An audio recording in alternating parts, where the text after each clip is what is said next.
ఇంకా నర్మద అలాగే ప్రేమ అలాగే బుజ్జమ్మ అందరూ కూడా హాల్లో ఉంటారు. శ్రీవల్లి అప్పుడైతే ఇంకా మొదలు పెడుతుంది. అత్తయ్య గారు చూసారా మావయ్య గారి మీద ధీరజ్ ఎలా మీదకి వెళ్ళిపోతున్నాడో, కనీసం పెద్దవారు తండ్రి అనే గౌరవం కూడా లేకుండా ఎలా పడితే అలా మాట్లాడుతున్నాడు.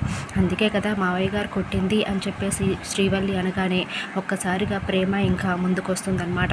ఏంటి శ్రీవల్లి నువ్వు మాట్లాడేది, గౌరవం లేదా నా భర్తకి తండ్రి అంటే?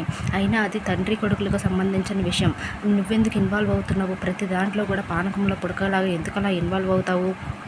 నీకు అనవసరమైన విషయం కదా అని చెప్పేసి శ్రీవల్లిని ప్రేమ అనగానే శ్రీవల్లి ఇంకా ఏడుపు మొదలు పెడుతుంది. ఏంటి నన్ను ఇంత మాట అంటావా? నన్ను పానకంలో పుడకంటావా? నాకు అనవసరం అంటావా? నాకు ప్రతి విషయం కూడా ఇంటికి సంబంధించిన ప్రతి విషయం కూడా అవసరమే, ఎందుకంటే నేను ఈ ఇంటి పెద్ద కోడలి అని చెప్పేసి ఇంకా ఏడుపు మొదలు పెడుతుంది. అప్పుడైతే బుజ్జమ్మ వచ్చి ఆపండి మీ గోల ఏంటి మొదలుపెట్టారు పొద్దున్నే అని చెప్పేసి అంటూ ఉంటుంది. అప్పుడైతే ఇంకా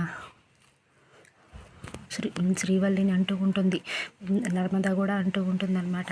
అమ్మ పెద్ద కోడల నువ్వు ప్రతి దాంట్లో ఇన్వాల్వ్ అవుతావు, నన్ను ఇన్వాల్వ్ చేశారు అంటావు, నన్ను అంటున్నారు అంటావు, పెద్ద కోడలు అంటావు. నువ్వు మా విషయాలు ఇన్వాల్వ్ అవ్వకపోతే నేను మిమ్మల్ని ఏమీ అనం కదా, నువ్వెందుకు మా విషయాల్లో ఇన్వాల్వ్ అవుతున్నావు? అది తండ్రి కొడుకులకు సంబంధించిన విషయం కదా అని చెప్పేసి అంటూ ఉంటుంది.